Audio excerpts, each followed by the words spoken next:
Երեկվա հանրային հեռուստաընկերության եթերում տեղի ունեցած բանավեճը բացահայտեց ևս մի քանի ուժերի, որոնք ոչնչով չեն տարբերվում պատերազմի եռագլուխ կուսակցությունից եւ նրանց հետ հավասարը հավասարի պես, նույն ջանասիրությամբ կամ միգուցե ավելի շատ, տարածում են կեղծ թեզեր 300,000 ադրբեջանցիների վերադարձի մասին եւ ըստ էության ահաբեկում են, դիվերսիա են իրականացնում Հայաստանի Հանրապետության եւ հայ ժողովրդի դեմ։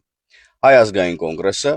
Ազգային ժողովրդավարական Բևեռ կոչվող կուսակցությունը եւ Լուսավոր Հայաստան կուսակցությունը այս բանավեճի ընթացքում հավասարը հավասարի պես Ծառուկյան Գագիկի ներկայացուցչի նման,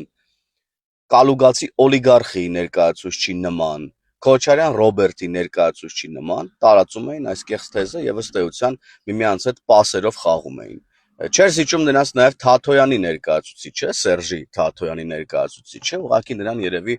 ժամանակը չհերիքեց, որ բավարար կերպով տարածի այս թեզը, բայց այսօր էլ բանավեճ կա, կարծում եմ այսօր էլի կերպարներ այս իմաստով կբացահայտվեն, եւ ուրեմն պատերազմի եռագլուխ կուսակցությունն ունի իրեն սպասարկող ավելի փոքր եռագլուխներ, որոնք ոչնչով ըստ էության չեն տարբերվում եւ չափազանց կարեւոր է հունիսի 7-ից առաջ ֆիքսել այս մարդկանց, ֆիքսել այս կուսակցություններին, որոնք իրենց անունների կողքը կպցրել են Հայաստան անունը, ազգային անունը, սակայն իրականացնում են ապազգային հակահայաստանյան